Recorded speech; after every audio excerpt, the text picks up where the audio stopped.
पत्रों में अत्यंत स्वादिष्ट और हितकर भक्ष्य भोज्य लेह और चोष्य चारों प्रकार की भोजन सामग्री ले ली तथा भाई बंधु पति पुत्रों के रोकते रहने पर भी अपने प्रियतम भगवान श्री कृष्ण के पास जाने के लिए घर से निकल पड़ी। ठीक वैसे ही जैसे नदियां समुद्र के लिए क्यों न हो, न जाने कितने दिनों से पवित्र कीर्ति भगवान श्री कृष्ण के गुण लीला सौंदर्य और माधुरी आदि का वर्णन सुनकर उन्होंने उनके चरणों पर अपना हृदय निछावर कर दिया था। ब्राह्मण पत्नियों ने जाकर देखा कि यमुना के तट पर नए नए कोपलों से शोभायमान अशोक वन में ग्वाल बालों से घिरे हुए बलराम जी के साथ श्री कृष्ण जी इधर उधर घूम रहे हैं। उनके सामने शरीर पर सुनहला पीतांबर झिलमिला रहा है, गले में बनमाला लटक रही है, मस्तक पर मोर पंख का मुकुट है, अंग अंग में रंगीन धातुओं से चित्रकारी कर रखी है, नए नए कोपलों के गुच्छे शरीर में लगाकर नट सा भेष बना रखा है। एक हाथ अपने सखा ग्वाल बाल के कंधे पर रखे हुए हैं और दूसरे हाथ से कमल का फूल नचा रहे हैं।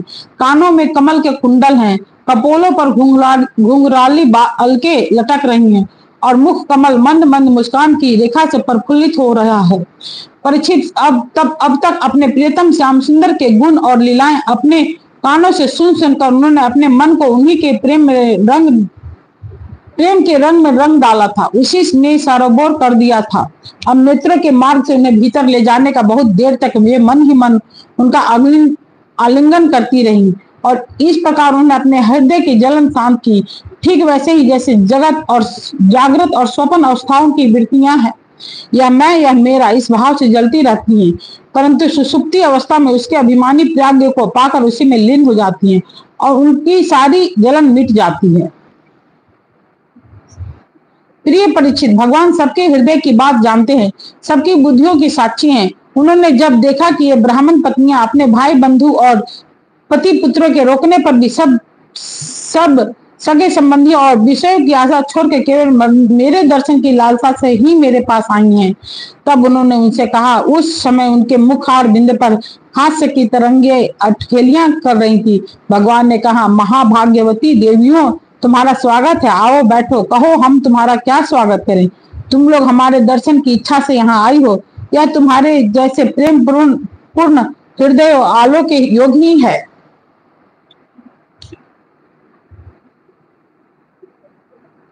इसमें संदेह नहीं है कि संसार में अपनी सच्ची भलाई को समझने वाले जितने भी बुद्धिमान पुरुष हैं, वे अपने प्रियतम के समान ही मुझसे प्रेम करते हैं और ऐसा प्रेम करते हैं जिससे किसी प्रकार की कामना नहीं रहती, जिसमें किसी प्रकार का व्यवधान, संकोच, छिपाव, दुविधा या द्वैत नहीं होता।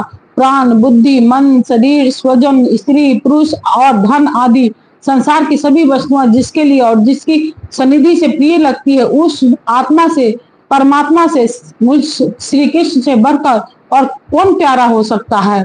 इसलिए तुम्हारा आना उचित ही है। मैं तुम्हारे प्रेम का अभिनंदन करता हूँ, परंतु अब तुम लोग मेरा दर्शन कर चुकी, अब अपनी यज्ञशाला में लौट जाओ। तुम्हारे पति ब्राह्मण गृहस्थ हैं, वे तुम्हारे साथ मिलकर ही अपना यज्ञ पूर्ण कर सकेंगे।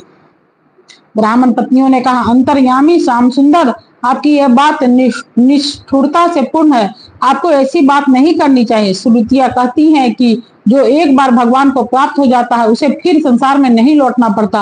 आप अपनी यह वेद वाणी सत्य कीजिए। हम अपने समस्त सगे संबंधियों की आज्ञा का उल्लंघन करके आपके चरणों में इसलिए आई हैं कि आपके चरणों से गिरी हुई तुलसी की माला अपने केशों में धारण करें। स्वामी, अब हमारे पति पुत्र माता पिता भाई बंधु और स्वजन संबंधी हमें स्वीकार नहीं करेंगे, फिर भी दूसरों की तो बात ही क्या है। वीर शिरोमणे, अब हम आपके चरणों में आ पड़ी हैं, हमें और किसी का सहारा नहीं, इसलिए हमें दूसरों की शरण में न जाना पड़े, ऐसी व्यवस्था कीजिए। भगवान श्री कृष्ण ने कहा, देवियों, तुम्हारे पति पुत्र माता पिता भाई बंधु कोई भी तुम्हारा तिरस्कार नहीं करे, उनकी बात ही क्या, सारा संसार तुम्हारा सम्मान करेगा। इसका कारण यह है कि अब तुम मेरी हो गई हो, मुझसे युक्त हो गई हो। देखो ना, ये देवता मेरी बात का अनुमोदन कर रहे हैं।